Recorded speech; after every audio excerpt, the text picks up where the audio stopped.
Also developing tonight, new documents obtained by Judicial Watch reveal how reporters for the Associated Press appear to have pushed the FBI to prosecute Paul Manafort.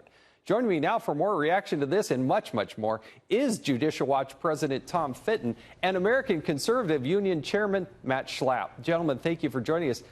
Tom, I got to go to you first. You just put this information out. What did the AP do, according to what you've been able to see, in trying to manipulate an investigation into Paul Manafort? Well, just before Mueller was appointed, they met with Andrew Weissman, who's a senior Justice Department official, and they brought him information, including the code to Manafort's storage locker, which, of course, was raided a few weeks later. That was helpful. And Weissman asked them, hey, go back to Cyprus and ask them to make sure that they've given us all the information we need. So you have the AP going in, giving the Justice Department information to target Manafort, mainly to get Trump, obviously. The AP reporters, according to this FBI memo of the meeting with Weissman, are pushing, hey, can there be a FARA, a Foreign Agents Registration Act prosecution? Can there be a false statement prosecution? Can you tell me whether it can be enforced? They're pushing charges on this American citizen.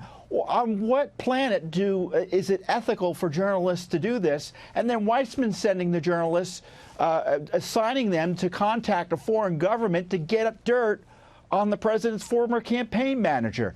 That was just a few days before Mueller was appointed, and of course Weissman was in charge of the Manafort prosecution after that. You know, after listening to Sidney, after seeing what I've seen happen with the Manafort abuses, the president should look at seriously pardoning all of these folks caught up in Mueller's web and the deep state web and the Obama web, you name it, because the abuses of power, the prosecutorial abuses are legion.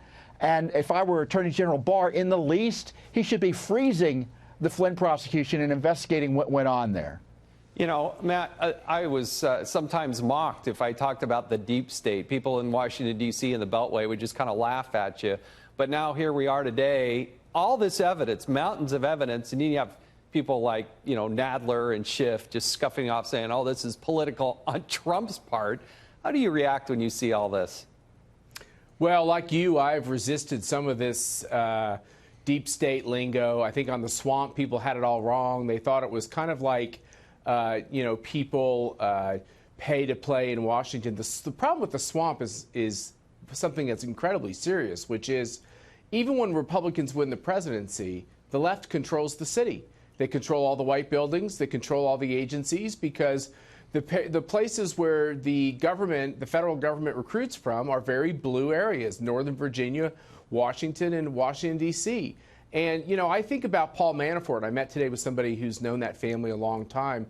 And when you think about the people like Mike Flynn and Paul Manafort who dared to associate themselves with Donald Trump, who they considered way over the line because he was actually going to come in here like Wreck-It Ralph and really take it to the swamp and take it to the way things are done in Washington. And, you know, that's why they paid this price. They paid this price. If Mike Flynn had just gone on to retirement and Paul Manafort had never come back into politics, both of them would be having a wonderful retirement. But they had the audacity to help Donald Trump, and that was unforgivable to the deep state, to the swamp, and to these disgusting actors in the Obama administration. And finally, we have to keep saying it, Jason, which is this all happened under Barack Obama.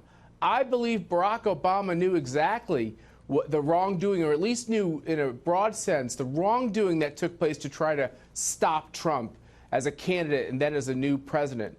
And this is disgusting. And somebody has to pay, or it will happen again to a future Republican president. Matt and Tom, I thank you. I wish I could spend the whole hour just talking to the two of you. Your wealth of information.